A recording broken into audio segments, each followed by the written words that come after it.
reference? Yes, that's from RuPaul. I'm glad you finally fucking know something in pop culture. It's only because it's been shoved down my throat, literally. That's the only way to have it. That's the only way that gays do things. You shoved it down my throat, and now I know a few things. I know Sashay Away, Lip Sync for Your Life. That's about it. Bring back my girls. I know those things. I'm so sorry for you. Well, I'm all right. Welcome, Christians. Welcome back to another episode of Your Queerstory. We are your hosts. We didn't do this the last time. We didn't? We didn't. My. They don't even know what they're listening to. Nope. Just even though it says Evan Jones and Paul Hobbs on the episode, they would have no idea. No clue. What, they don't know which one is which. They don't know that this beautiful melodious voice belongs to me, Evan Jones. They don't know that. This extremely gay... okay, full disclosure, guys and girls and everyone. I give us a bass boost when I edit the episode, so... Okay. Listen to the episode and reduce the bass by like 20%, and that's what we really sound like. Awesome. Great. So everything about us is a lie. That's basically what you're saying. They say, yeah. We're not even queer. No, I'm totally straight. Oh, yes. I love... You know what? I've never... One thing I never understood growing up, like, I always knew I was gay, but I didn't know what gay was. Like, I didn't know the concept of gay. Yeah. So I remember all of my friends in high school and, like, middle school being like, oh my god, that girl's so hot, blah, blah, blah, look at her. And I'd be like, yeah. Like, I've never been able to find a woman. Like, I think women are pretty. Yeah. And I think they're beautiful and cute, but I've never, like, ever had any, like, I've never been turned on or, like, thought they were so sexy or anything like that, except for Josephine Baker. Josephine Baker did really throw my brain through a little. She's very pretty. I will say that. I was looking at the pictures and I was like, I was confused. I was actually confused. She's very well. I think it's a mixture of, like, she's incredibly good looking and also she's incredibly talented and she's also, like, you know what? When I did see all this stuff, the documentary I watched did, like, she was singing as it, like, showed her. So, like, I think hearing her voice along with the visuals was, like... Yeah. I was very confused.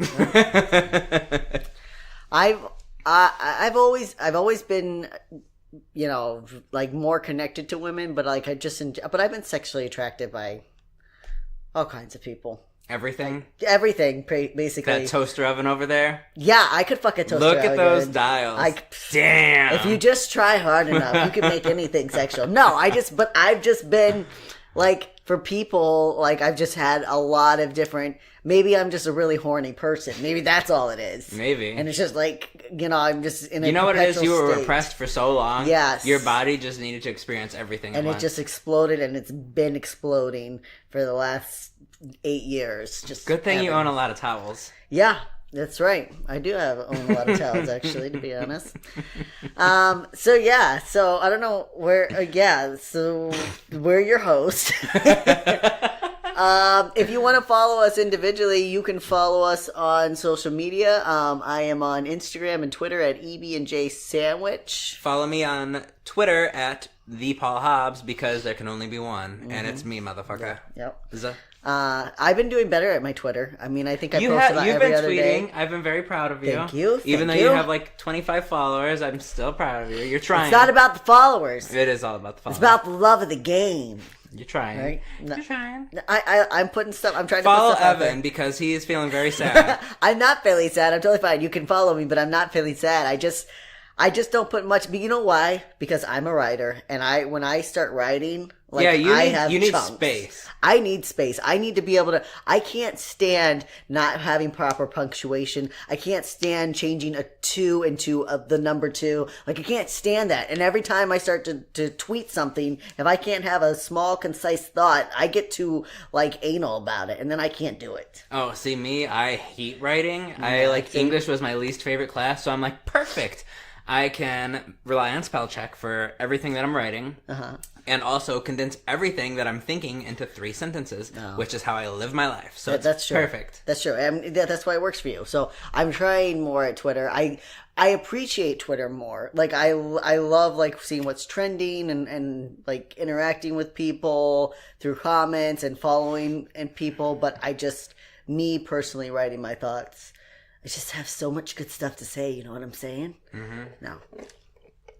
But yeah, follow us on social media, and of course you can check out Your Queer Story on Instagram, Facebook, Twitter. Couple other Pinterest, other YouTube. Little things if you want, but those are the things where we're like really interactive. The only place we're not on is Tumblr, and that's because I got a lot of angry people on Tumblr, and I ran away very fast. So yeah, not on Tumblr, but that's okay. You don't need that. And we have our website, yourqueerstory.com. We haven't really updated the blog in a little while.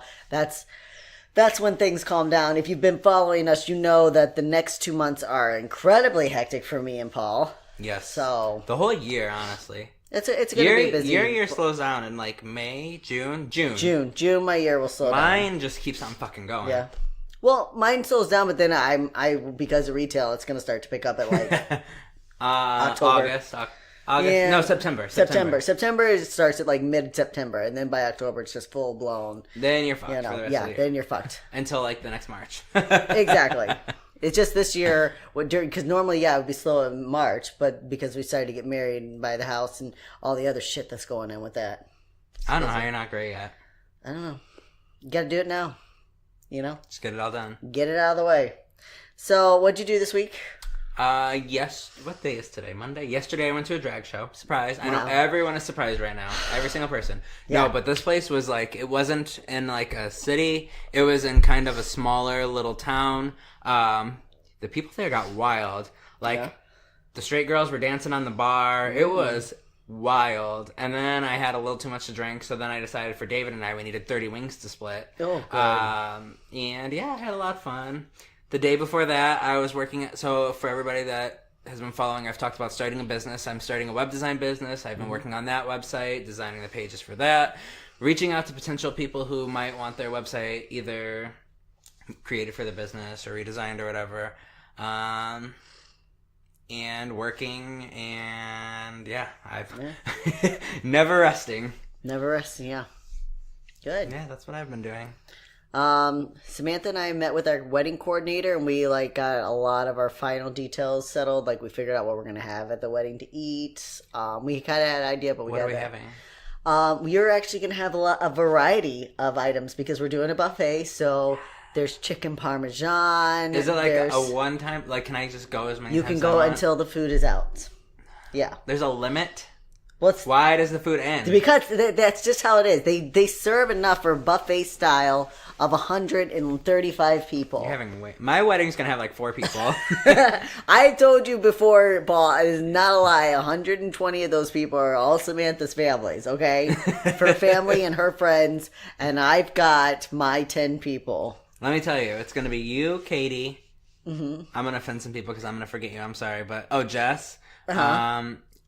And Billy. Yeah, like those people, like the people that we talk to, and then like my mom, my sisters. Like I'm probably. Oh, you're talking about your wedding. I was talking about my wedding. It's No. I'll probably have like Billy will be invited, but like realistically, my side's gonna have like let's see, how many family members do I even talk to?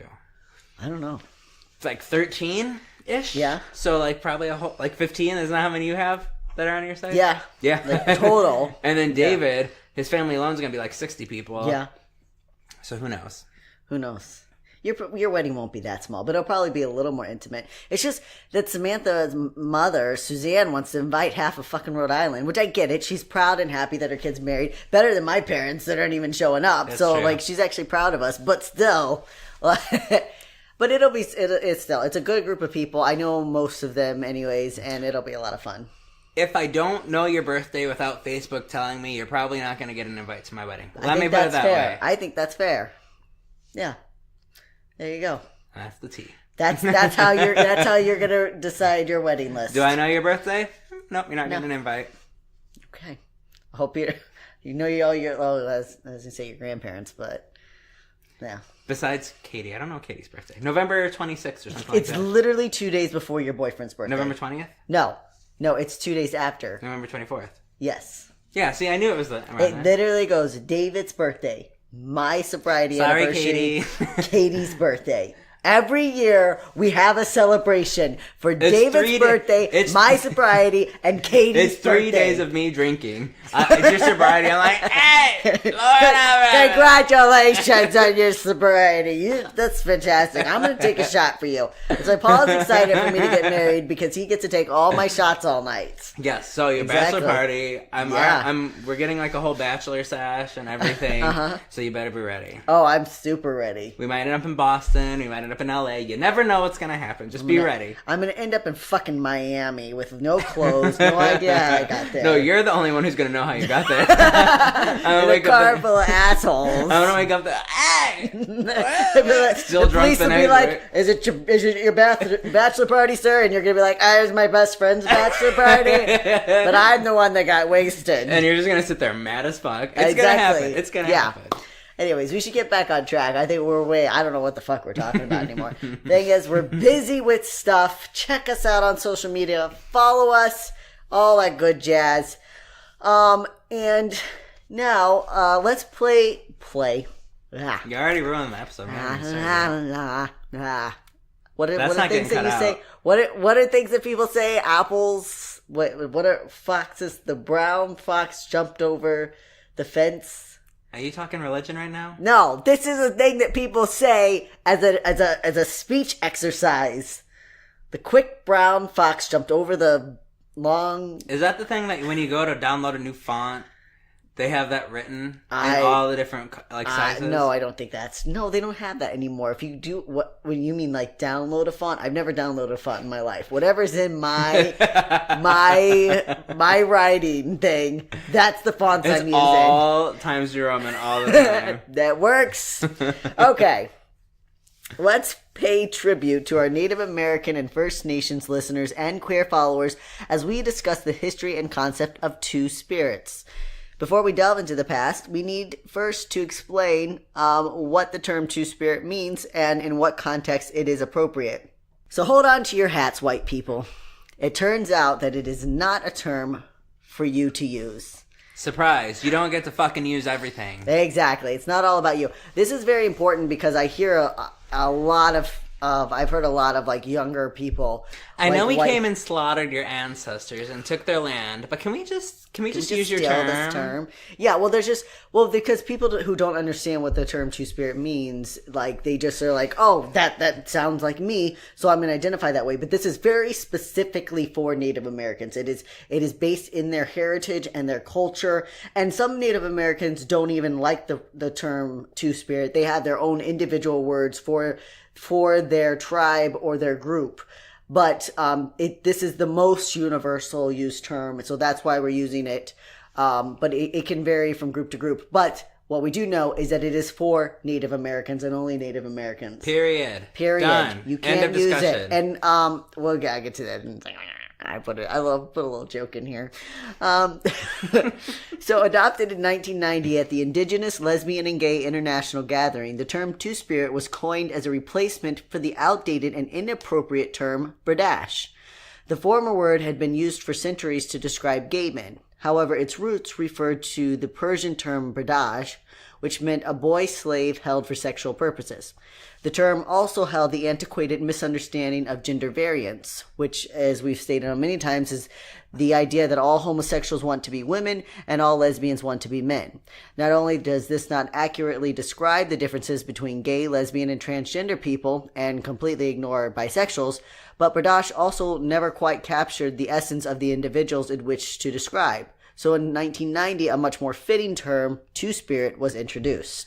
Two-Spirit is a sacred, spiritual, and ceremonial role that is recognized and confirmed by the elders of the Two Spirits ceremonial community. It is not recognized in the same way we recognize English interpretations of sexuality and gender identity. While different tribes may choose other words more directly connected to their culture and language, Two-Spirit has, for the most part, been accepted across the First Nations and Native societies.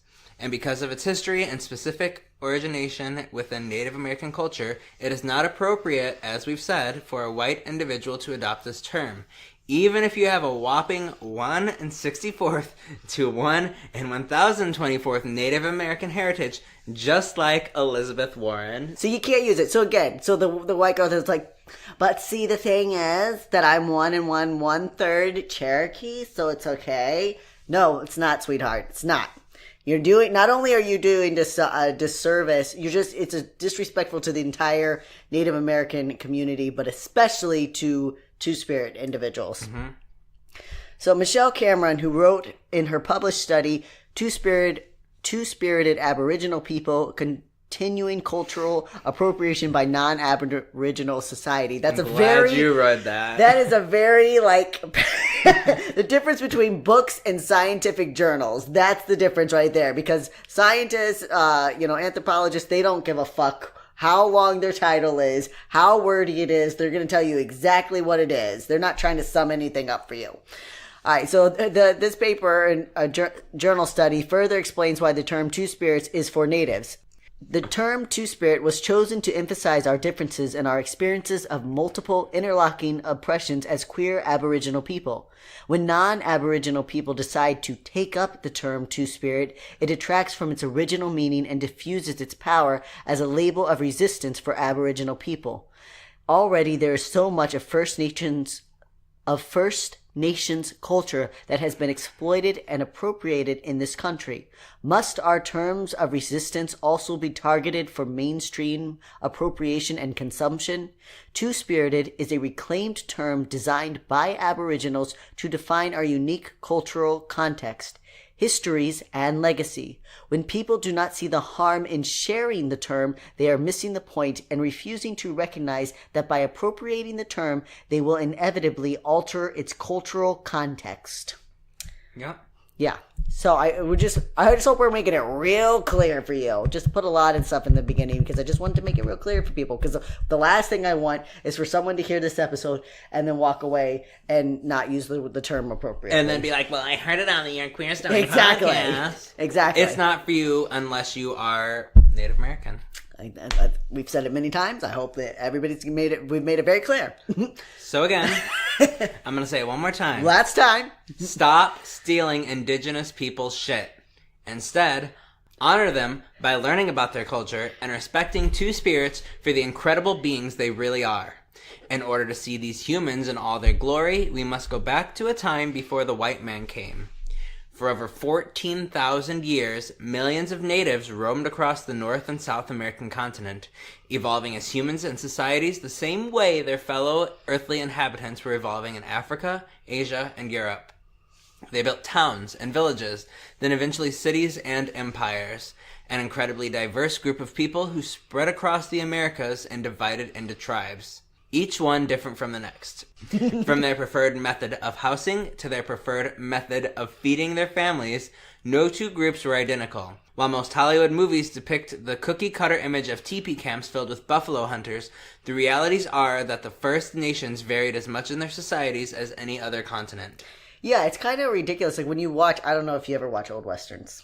But I've seen a few. Yeah. See, I grew up watching old Westerns. Well, that's because you weren't allowed to watch anything else. That's true. This is like the ideal America. Exactly. Yeah, like this is back when men were men and women were women. And, the white man ruled the earth. So like a lot of John Wayne, pretty much every John Wayne movie I've seen, a lot of like Gary Cooper and, anyways, if you watch old movies, you know what I'm talking about. They all have... Every single Native American society in these movies is like 5 teepee huts and like one main hut, and they're all like almost naked walking around. Exactly. Yeah. See, you've hardly seen any movies, and you know exactly what it is, and it is the exact same thing. And it's so preposterous because America. I mean, just look at America today and how different we are. But like these groups, they weren't all related. Like they just all lived on America. So they were all different. Like some were hunter-gatherers, some were, some were gatherers, some were farmers, some were hunter-gatherers. So, everybody had their different ways in their different societies. Some lived in mud huts, some lived in teepees, some, built their, houses like we do. Like everybody was different. So this idea that all Native Americans, dress the same, look the same, are the same, It's just preposterous. It just doesn't fit in any reality of how societies are. It just are. helps build an idea that we were always superior. That's exactly all it does. Yeah.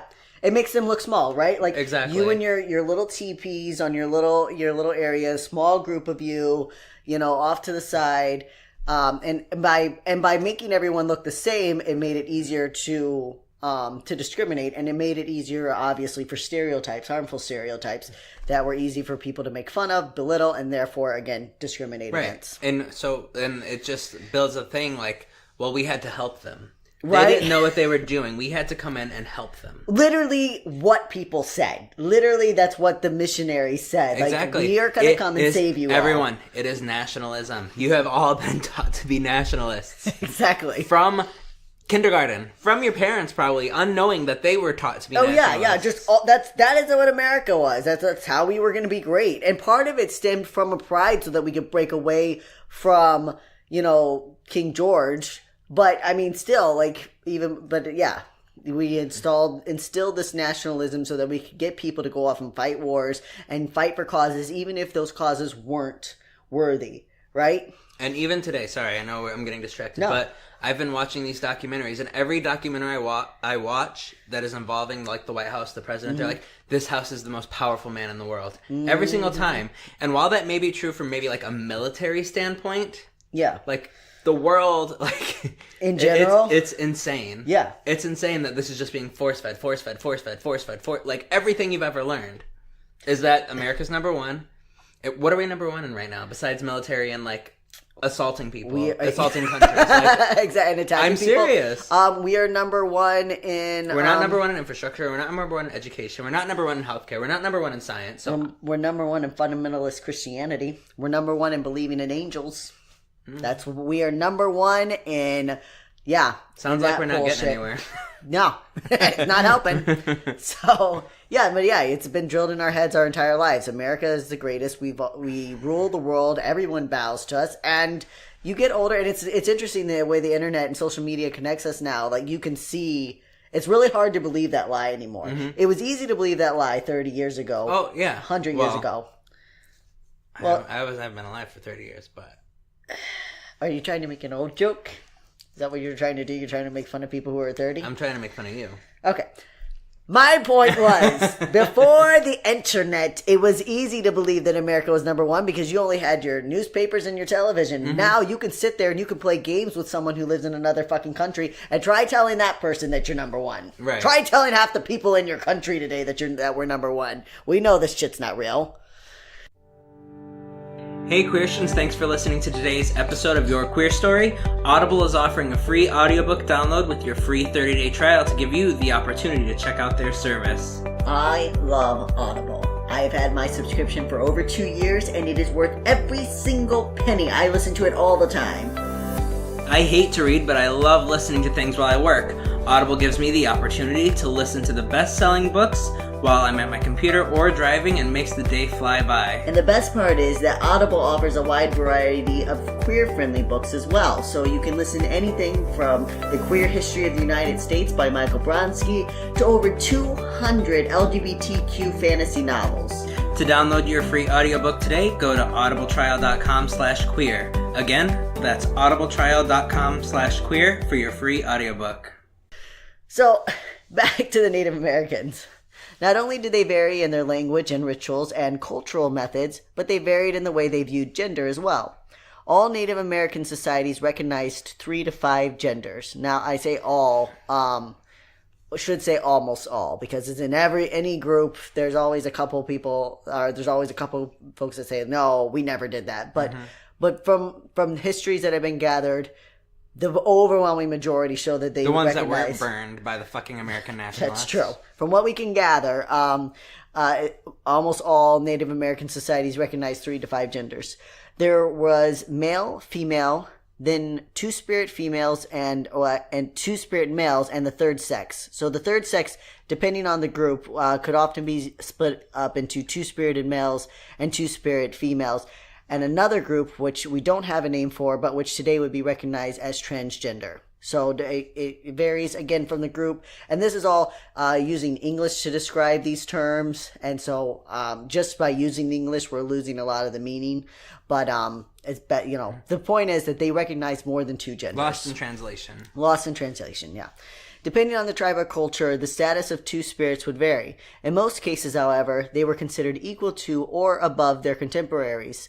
Many two-spirit individuals were regarded in high spiritual esteem and held religious positions such as shamans. Shamans. When David lived in Hawaii, he learned a lot about their native culture. Mm-hmm. And it was like the same thing in native Hawaiian culture that... they actually, if like a child expressed a transgender identity, like if they saw their like son or whatever presenting as female at a young age, they would actually raise that child to be like a woman. Yeah. And it was like just not even a question. Yeah. Well, that's just natural. That's what a lot of tribes did in Native American culture. So, like, what I talk about, I don't know if it's now. Oh, yeah, and the next paragraph. I always spoil everything. Sorry. No, he's not. He's not because we end up explaining anyways. But yeah, so it varied from culture to culture, but typically in a lot of them, if a child, born male or said to be born male and then they express themselves female, then they would be raised as female. In other groups where the child kind of varied between two genders, they would at a certain age they would choose which gender they wanted to live at, and then there were some that would just they always vary between.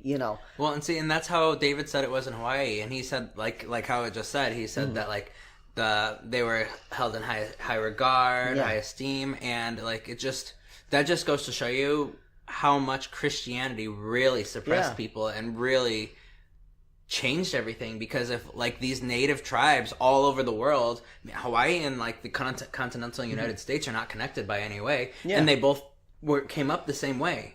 It's all controlled by religion. Oh yeah, it definitely is. It's a suppression of white men, really, because the thing about it, like they saw it as a gift, right? Because how unique it is that I only see the world from a male perspective, or I only see the world from a female perspective. You get to see two perspectives. They were considered to have two hearts. Right. You have the heart of a male and the heart of a female. So you must be gifted by the gods, the creator, the great one, whatever term they use. But you must be gifted with this, and there must be a special purpose for you to have this gift. Right. So rather than hiding it or taking it away, we want to honor that. We want to utilize it to make our nation better.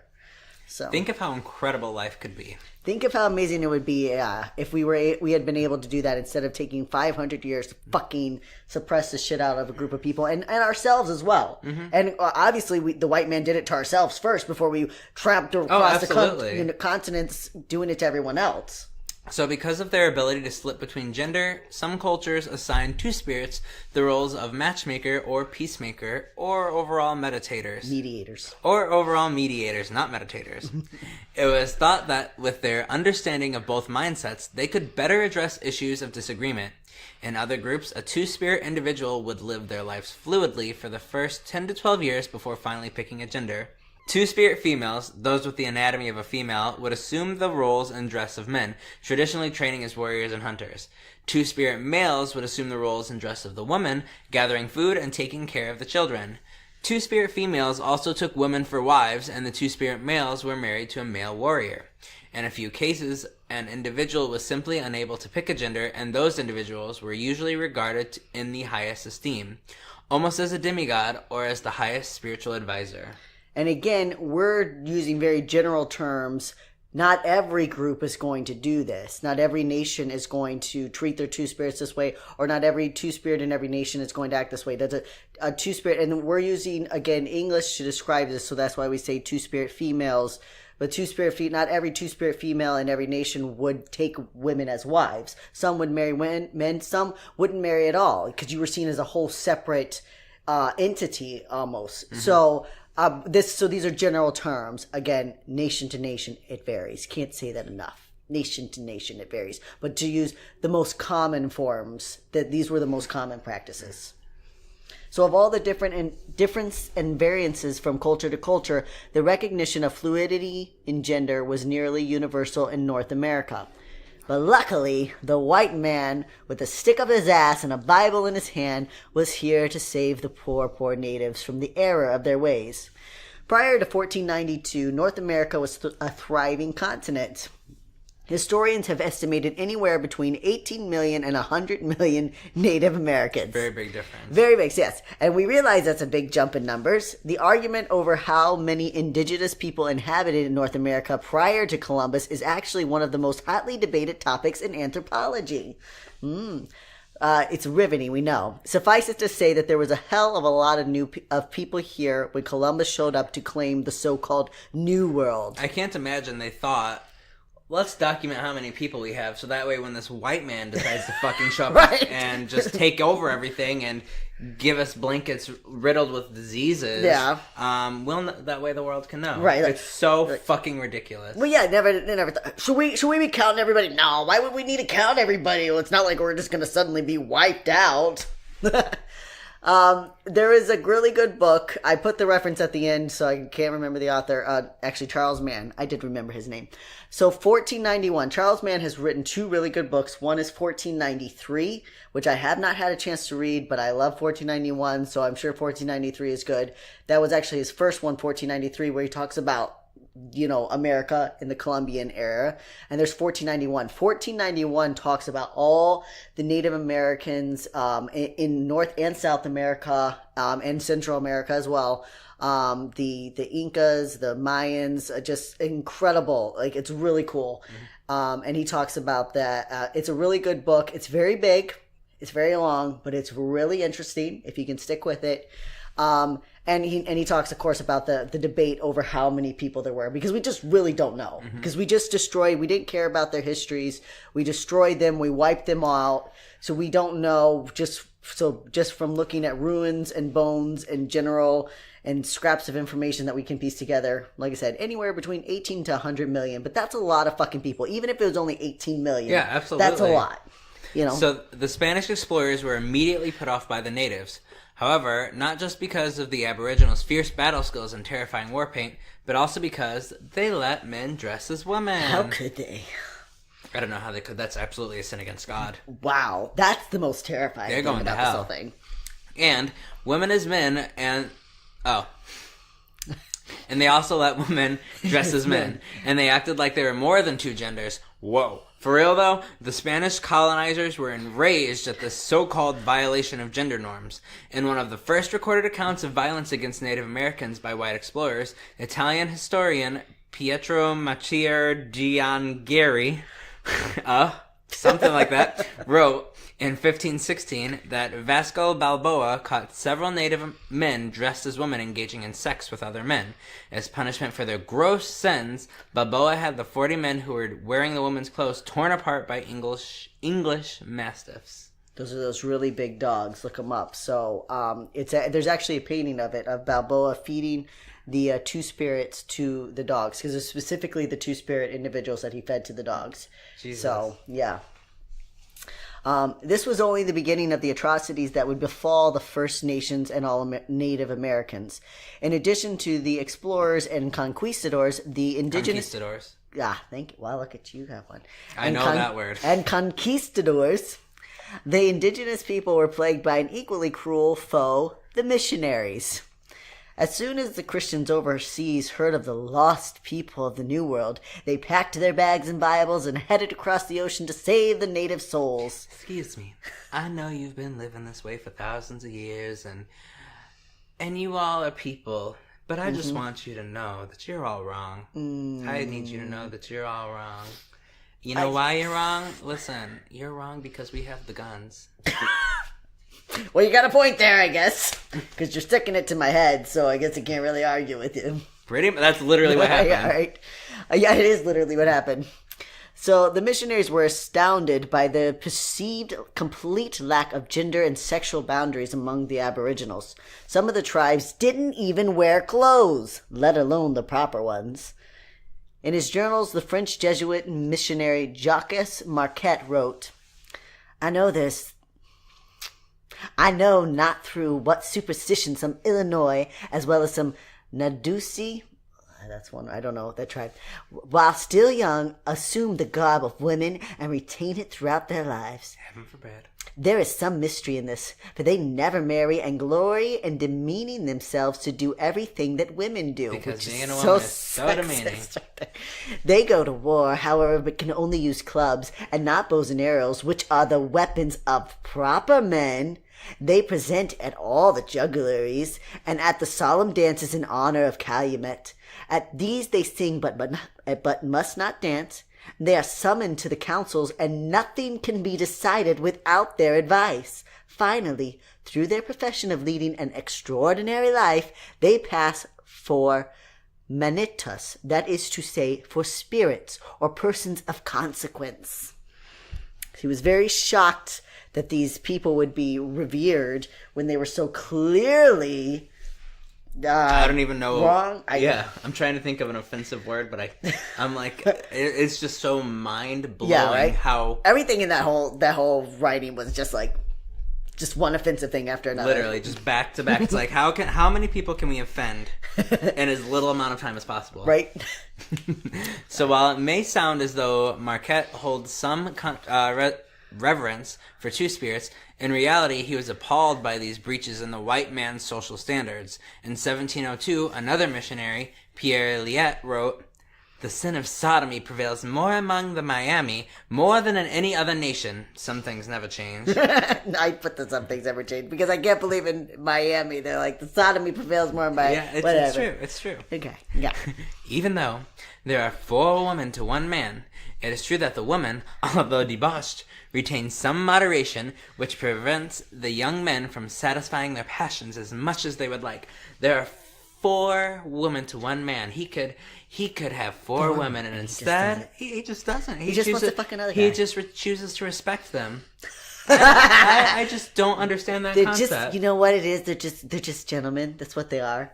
They're just gentlemen. They're always going off with their buddies. They're leaving the girls alone. They're not raping them. They're just off with their buddies, and they're so affectionate. You know, they're so affectionate. They show so much love to each other. I don't understand that. See, where I'm from, you're supposed to hit your wife. You're supposed to just take her and do whatever you want with her. And you know what? That's okay because Jesus Christ said it's okay. Because, well, the reality is that women were created for men. And that's the don't thing. you know that's how So life is? you can do whatever you want to a woman, and that's just what's there for. What do you expect? What do you expect? Oh, wow. Wait until the Native Americans get to learn our ways. They're going to be super excited. Mm-hmm. So the missionaries and colonizers were so uncomfortable by two spirits that the legend of their powers soon transformed into sheer terror. The Iroquois used this to their advantage, or I think it's Iroquois. The Iroquois used this to their advantage and put their two-spirit tribe members on the front lines, partly because of the ferociousness of their female warriors, noted by many survivors as the most fierce of all the warriors, but also because the European soldiers found the men in dresses equally terrifying. This is true. Like, the guys were just as afraid. They're like, oh my god, this guy's wearing a dress! Get the fuck off the field! You know what? They were probably excited. That's probably what it was. Know. It's really hard to ride a horse when you have a raging boner because it just keeps knocking up. Your dick's going to get knocked off. Absolutely. So, of course, this ridiculous basis of fear is stemmed in homophobia, the root cause of so much abuse against queer individuals. In 1775, the Franciscan monk Pedron Font wrote of the indigenous tribes of California. Among the women I saw, some men dressed like women, with whom they go about regularly, never joining the men. From this I inferred that they must be hermaphrodites, but from what I later learned, I understood that they were sodomites, dedicated to the nefarious practices. From all the foregoing, I conclude that in this matter of incontinence, there will be much to do when the holy faith and the Christian religion are established among them, because we have to wipe their filthy ways away. Their nefarious ways away. A bunch of sodomites. Oh, we just have so much to do. I'm swamped. I'm swamped with how many sodomites we have to save. Margaret, bring me my dinner. It's going to be a long night. Right, so, do you want to read? There you go. All right. Because the European Christians could not conceive of gender outside of their Ural norms, all two-spirit individuals were seen simply as homosexuals and perverts, instead of the often revered societal members who were bestowed with the gift of two hearts. Again, the concept of a two-spirit person runs much deeper than simply gender and sex. It is a spiritual endowment given by the Great Spirit, or Creator, or Grandfather, depending on a cultural name for the heavenly being. Though they weren't above the law, there are several accounts of two spirits suffering the consequences of poor choices, such as horse theft. That aside, most were still held in high esteem, but hate abounds in any society. The Eyak of Cordova, Alaska, claimed to this day to have never had more than two genders, and that any member who did not fit their roles would be held in the lowest esteem. Perhaps this is true. Perhaps it is due to Euro-colonialism and the hatred of the Christian settlers had for the natives, especially two-spirit natives. And it's really hard for a culture to come out and claim that because you don't know. You don't. Like, you only know what has been taught since those people came and Yeah. took everything over and changed everything. Oh yeah, well that's what a lot of the writers that I was reading said. You know, when like there are a few tribes that still insist that they never recognized more than two genders, but we're going up against 500 years of instilled homophobia, Right. transphobia, like you know. Maybe they're right. But I'm sure there were a few here and there. I'm there sure, could have been. but that's why I say homophobia can be in any place. It doesn't, Exactly. It's not just to the white man. We're just really, really good at it. Absolutely. We're good at discrimination. We're good at nationalism, people. Let's be real. You're We are so good good. at pretending we're superior than everyone. If you want to know what we're number one in, it would be those things. Yes. So kudos to us. As the Puritans poured into the Americas and established their laws, the Aboriginals felt that the targets on their backs widen. Not only were the natives refusing to give up their lands and their gods, but they were flaunting their sinful lifestyles in the face of the godly, murderous white settlers. In most cases, the Europeans wouldn't have stood a chance against the thousands of warrior tribes banding together to protect their home.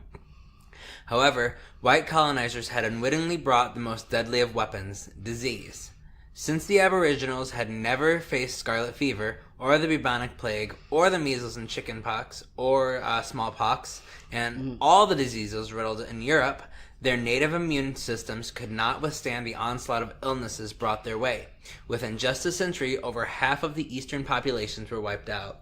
Which, of course, the white people thought it was just God blessing them, but really they were just so fucking dirty that they just brought it all over with them. I mean, London, England, all the rats and fleas. oh my God, and- Western Europe was filthy. It was a nightmare. The people shit in the streets. They died in the streets. They left their dead bodies rotting in the streets. And then they'd grab a cart and they, hey Johnny, got another one over on Main Street. exactly. Go grab him. Just there's one He's been there guy's for 3 job. weeks. One guy's job is to go around and pick up all the dead people and dump them somewhere. And so yeah, you build up an incredible immune system when you're living in that filth. And they're like, it's the Lord. The Lord is the one that's giving this land to us. But really, you're just fucking dirty as fuck. Take a bath. Clean up the dead people on your streets, first of all. Like, Jesus Christ. Get your shit together. So many tribes lost 25 to 50% of their members shortly after being exposed to the white man, with many more suffering from the illness and struggling to recover. In these weakened states, they were easy prey for settlers who quickly set out to convert their new captives to Christianity, because that's what's important. And one of the first acts was to cut out the two spirits. Most two-spirit individuals were first forced to conform to the gender the colonizers deemed them to be. This meant cutting the long hair on the men and forcing women to wear dresses and female attire. Many two-spirit men suspected of homosexuality were killed, and those who refused to conform were either imprisoned, sold into slavery, or murdered. In order to protect their people, many two-spirit individuals hid their identity, which I'll just pause here. So a lot of it, what happened was, because the colonizers were so angry at these aggressions, so when tribes were trying to work out peace, the colonizers just said, well, we just can't have these people around. So the chief would be put in this situation where they have to decide, what to do. Mm-hmm. So some chiefs imprisoned two-spirit individuals to appease the white settlers, and others went to the two-spirits and said, look, can you just do what they ask? And so the two-spirit individuals conformed on the outside in order to appease the white They hid colonizers. themselves. Yeah, they did it to save the tribe from being slaughtered by the white man, which eventually happened anyways. But, you can't blame the chiefs for trying to save their people. Right. So the survivors of the raids, the disease, and bloody battles were institutionalized and forced to convert to Christianity, often at knife point. Like, literally, they were forced to say that they were Christians, which I don't know how and what fucking world that makes sense. Like, it's like me going around when I was a kid in Chicago and forcing people to pray with me and being like, see, this person's a Christian now. And the reality is they just wanted to keep playing basketball and they wanted this annoying 12-year-old to leave them the fuck alone. So they're like, sure, we'll say a 3-minute prayer with you. We'll tell you that we're saved and we're joining your cult now and you leave us alone. And then as soon as you leave, they're like, fuck that. Exactly. They're like, did you see that fucking bit? Did you get that shit on Snapchat? Exactly. Like, they're going home, they're like, you're not going to believe what happened to me today. This annoying group of fucking, 12-year-olds with dresses down to the floor came up to us, accosted us, told us we were going to hell, and forced us to pray with them. And I'm sorry for all the people in Chicago that we terrorized. But anyways, so the traditions, practices, and histories of the Native Americans were all erased. The truth of the Two-Spirit Native was forgotten or hidden for almost 500 years. In the 1960s, the Red Power movement began, and with it, a resurgence in Native American pride. As indigenous people began to reclaim their history and their culture, the truth of the Two-Spirit identity came to light again. Gradually, an acceptance and understanding of Two-Spirit spread across the nations. Of course, the colonial and offensive Euro term British was still in use. As queer Native Americans began to gather and seek refuge again in their tribes, a new term for the third gender was needed. So as we said at the beginning of the episode, the term Two-Spirits was adopted in 1990 and has only grown in more favor in the last 29 years. Once again, in the 500 tribes in America, many embrace their Two-Spirit members and invite them to join them at their powwows and sacred ceremonies. Though it isn't to say that 500 years of institutionalized homophobia and transphobia doesn't die hard. There are still many battles to be won for all Two-Spirit individuals to truly reclaim their place. And I just need to say something. For everyone who thinks that you can just kill or hide away the homosexuals and they'll go away. Let me tell you that it's never going to happen because homosexuals aren't the one giving birth to more homosexuals. Queer people. I would say queer people in general. Queer people aren't the one giving birth to more queer people. Mm-hmm. It just doesn't happen. Like, we're not the ones making babies. I get where you were going with that. Okay, I thought you were just generalizing me. You're saying, like, homosexuals aren't having homosexual babies. It's not happening. Yeah.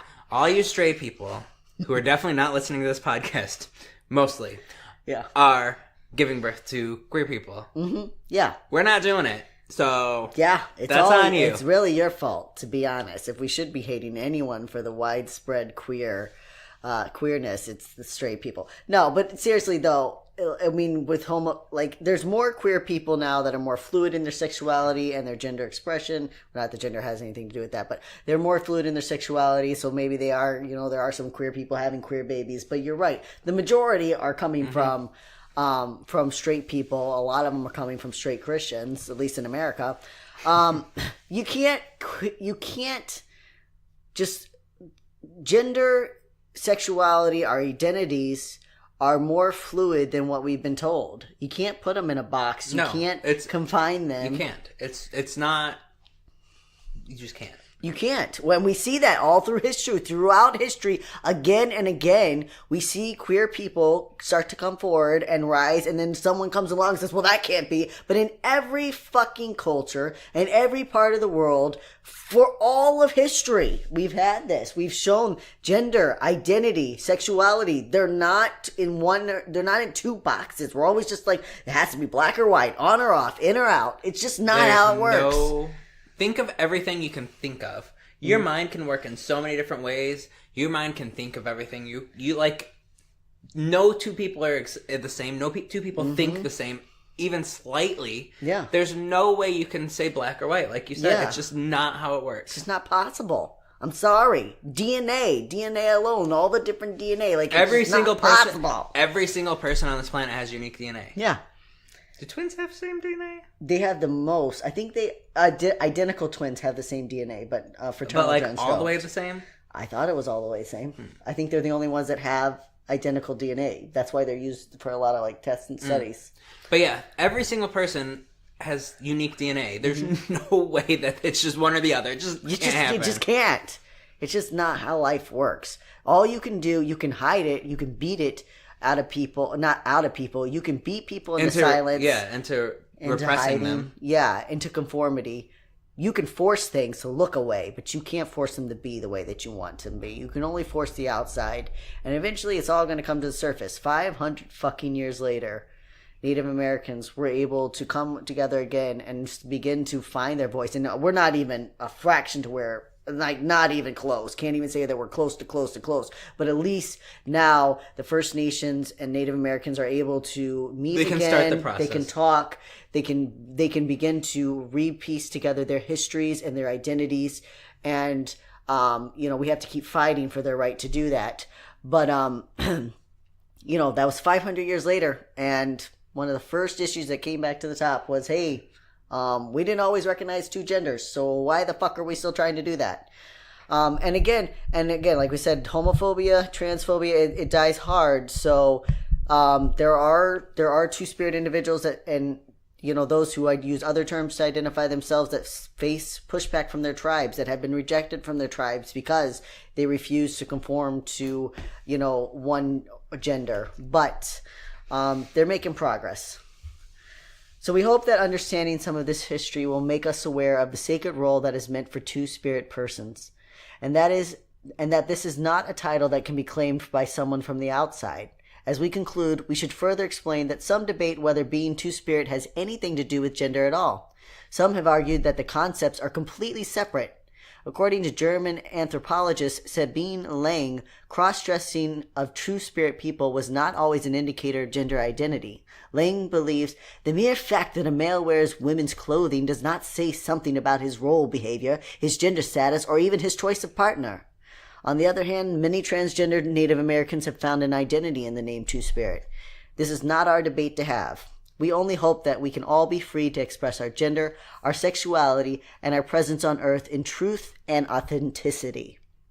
We'll end this episode with the words of Lakota, Native rights activist and American Indian Movement co-founder Russell Means.